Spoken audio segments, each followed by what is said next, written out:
E aí, beleza? Aqui quem fala é David, bem-vindo ao canal Opinião Barbosa.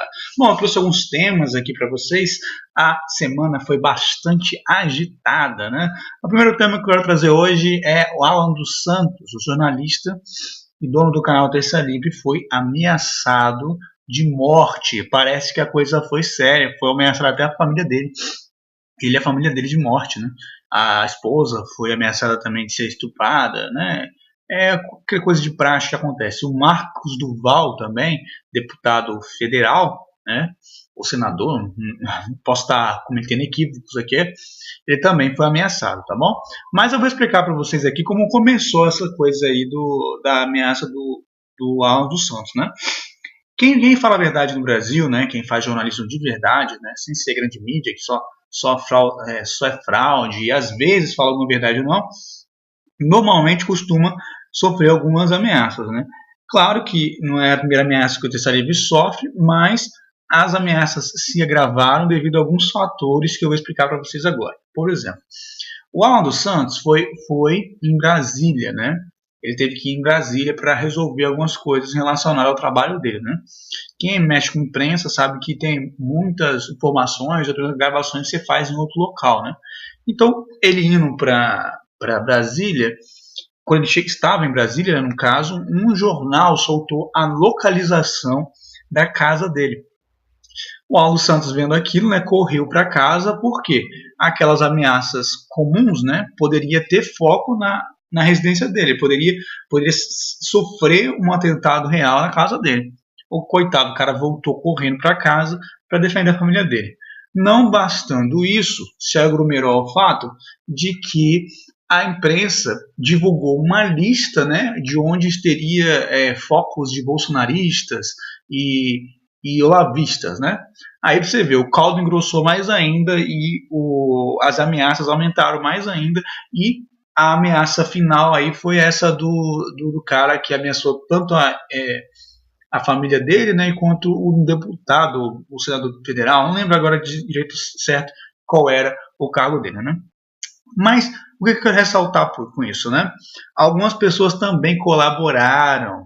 O Alexandre Frota também divulgou isso e alguns outros pessoalzinhos aí que foram para a China, né?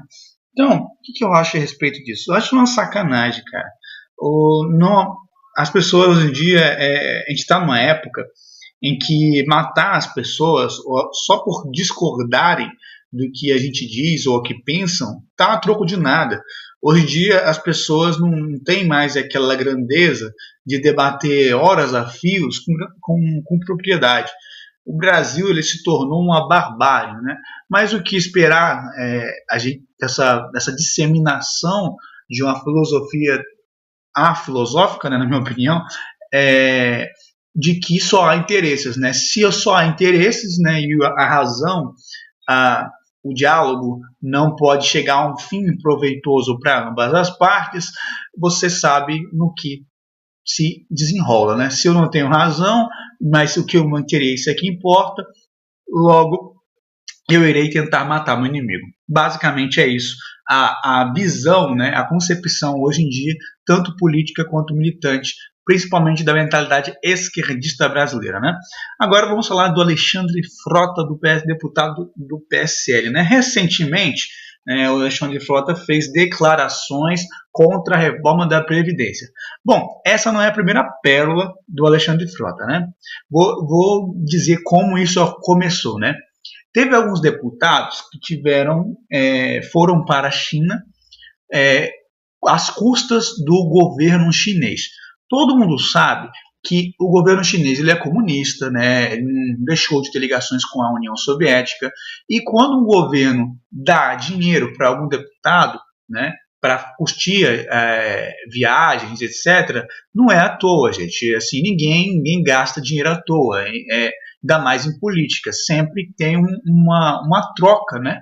Você gasta aquilo esperando ter um retorno político ou até mesmo financeiro com aquela ação. O que aconteceu? Esse pessoal recebeu severas críticas, né, por parte dos seus eleitores, que a maciça maioria é anticomunista, né, e o Alexandre Frota saiu em defesa desse pessoal. né? Você já sabe onde isso desagou, né? O pessoal foi pesadamente criticaram ele. Se somou ao fato também que o Bolsonaro fez uma investigação no PSL devido a algumas irregularidades que aconteceu, e aí o cara se indispôs tanto com seus eleitores, né, que são antissocialistas e anticomunistas, né? Então, e o que aconteceu? Ele fez isso porque diz ele que se sentiu traído pelos bolsonaristas e os olavistas, né? Quem não avisou ainda para o Alexandre Frota é que foi o mesmo pessoal que botou ele no poder, né? Então, tipo assim, eu não entendo esse pessoal, e depois que é eleito, né, a gente coloca o cara lá, aquele representante do povo, depois ele se volta contra a população, como se a população deveria ser leal a ele e não ele ser leal à população, né? Tipo assim, se você é representante, se você vota em alguém para alguém representar você, essa pessoa que tem que ser leal a você, não você ser leal àquela pessoa, né? Então aí é uma inversão de papéis, vamos dizer assim, né? O Alexandre Frota tá achando que ele virou uma espécie, sei lá, de nobre ou alguma espécie de cargo, ele virou dono de alguma espécie de empresa, né? Não entendi mais ou menos qual é a mentalidade do Alexandre Frota, mas eu acho que isso é ridículo e ele não esperava que a população concordasse com o pensamento economicista dele sem nenhum critério moral, né? Porque, malgrado vocês sabem, Alexandre Frota, alguns tempos atrás, já fazia coisas que não devia, né? Vou parar por aqui para não falar coisas, né? Assim, não, coisas que não são dignas para um deputado, até pode ser, né? Porque deputado hoje em dia está tudo ferrado, né? Mas só fico por aqui mesmo nessa questão. Bom, recentemente a reforma da Previdência foi aprovada, né? O texto da reforma, na verdade, com muitos custos, né? Porque a petezada fez um escarcéu do caramba em cima desse tema. Houve discussão, houve tentativa de tumulto, houve tentativa de atraso, tentativa de obstrução. Assim, coisa que a gente já sabe o que como posso dizer, o que ia acontecer, né? Era quase assim jogos marcados, né? A questão que eles se defendendo, porque a reforma, pelo que a gente vê, pelos dados que foram divulgados, ela diminui dinheiro dos deputados, né? Da previdência dos deputados de 33 milhões, não, 33 mil, né? Correção, 33 mil para 5 mil, né?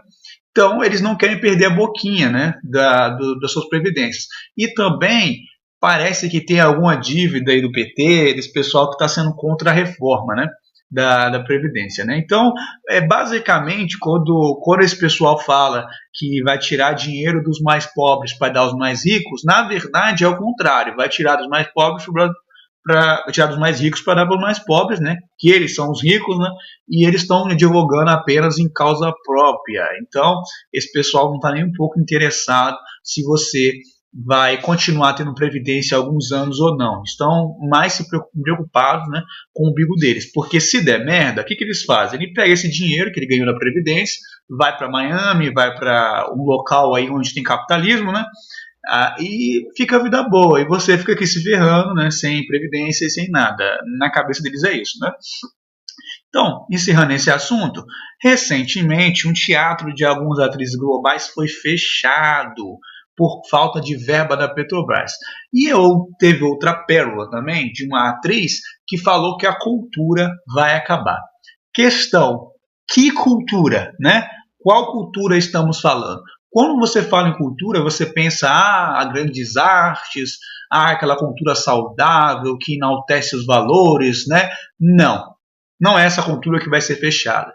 É a cultura vocês devem ter visto aquela exposição do cara deitado pelado no chão e criança tocando nele, né? Basicamente essa cultura que eles querem que continue, né? Aquela cultura de um bando de marmanjo dentro da sala, rodando, enfiando o dedo no fiofó. Basicamente é esse tipo de cultura que eles querem incentivar no Brasil. E, convenhamos, né? Se acabar essa cultura, eu não estou nem aí.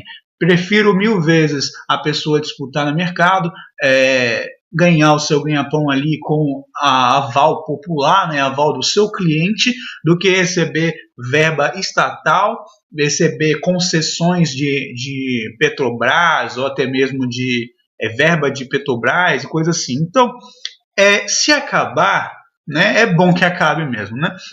Bom, recentemente o Mourão, né, se indispôs com grande parte da população. Bom, o Mourão já estava fazendo cagada há um bom tempo. O Mourão ele vem apoiando, né, de maneira expressa toda não, né, alguns pontos principais da agenda esquerdista, né, o aborto, o desarmamento, mais o que criticando algumas medidas do governo, né, em questão do combate dos esquerdistas dentro dos ministérios, né, o Mourão praticamente está fazendo oposição contra grande parte da agenda do Bolsonaro, né? Então a gente vê assim essa peripécia, né? E fica pensando, o que esse cara tem na cabeça? Ele acha que ele foi eleito, né? Ele só veio como brinde, né? Quem elegeu mesmo o Bolsonaro, ou quem foi eleito mesmo foi o Bolsonaro, né? Ele só veio como brinde. E teve também uma notícia recente de que ele estava formando base no governo do Centrão para meio que ter ali uma base para um suposto impeachment, né, do Jair Bolsonaro, né? Mas isso aí é só especulação, a gente não sabe ao certo, né? Mas a gente já viu alguns pelegos aí fazendo algumas defesas do Mourão, né? Mas eu creio que depois dessa exposição, se ele for prudente, ele vai fechar a bendita da tua boca, né? E começar a trabalhar ao invés de atrapalhar as agendas do Jair Bolsonaro, né? Então, vamos para o próximo tópico. O Lularápio está pronto para ser solto. Recentemente, a pena dele foi reduzida. Então, basicamente, se a pena dele for reduzida, ele pode ser libertado mais ou menos em meados de setembro. Mas há um alívio, né, de que um processo dele está pronto para sair também, supostamente ali aumentando a pena dele novamente. Então, tipo assim, ele pode ser preso, pode ser solto e pode não ser preso, né? Pode ser solto ou não. Na verdade, não é ser solto, assim, entre aspas. Parece que há mudança de regime, mas a gente sabe que você muda o regime para o cara ficar fora da cadeia e voltar para a cadeia, a mesma coisa, ele tá solto, né? Ainda mais desses caras, você sabe que eles não ficam em celas comuns, né, que nem os bandidos normais, eles ficam em celas especiais, né, porque são políticos e etc, etc. Bom, vou trazer aqui um assunto extraordinário, né, levantou um dado da Renova Mídia de que morrem 123 milhões de cristãos no mundo inteiro. Recentemente foi queimada, né, a Catedral de Notre-Dame. A gente sabe também por dados da França de que não só essa catedral, mas outras foram vilipendiadas, né? E agora também teve recentemente um massacre no Sri Lanka. Então, o que eu digo para vocês, gente? Seguinte, esse negócio de perseguição religiosa, o pessoal acha que é coisa pequena, né? No Brasil, iniciou também um processo de de quebra, né? Destruição, de profanação de símbolos religiosos. Cara, o início de profanação de símbolos religiosos, né? Eles precedem a quebra, não, a perseguição religiosa, né? A perseguição àqueles que cultuam aqueles símbolos, né? Por exemplo, no Brasil, teve algumas manifestações culturais de quebras de imagens religiosas, de sacralização, eu não sei direito como se fala a palavra, de destruição das imagens religiosas. Isso, né, começa assim, eles começam vilipendiando as imagens, começam degradando os locais. Quando você pensa que não, está matando o cristão, está perseguindo o cristão, começou assim no México, começou assim também na França, entende? Então, não colaborem nisso. Se você vê, você denuncie, mande prender mesmo, porque isso Gente, ninguém quer, dependendo de que religião você siga, ninguém quer ver ninguém sendo morto por causa daquilo que acredita, né? Já não basta o pessoal te matar por pensar diferente. Agora vai querer matar também porque você é católico ou protestante? Já é sacanagem, né? Então, é só, pessoal, espero que você tenha gostado, né? Do novo formato. Se você gostou, deixe seu curtir, compartilhe com os amigos, etc. E a gente se vê nos próximos podcasts, né? Vou chamar de podcasts, né?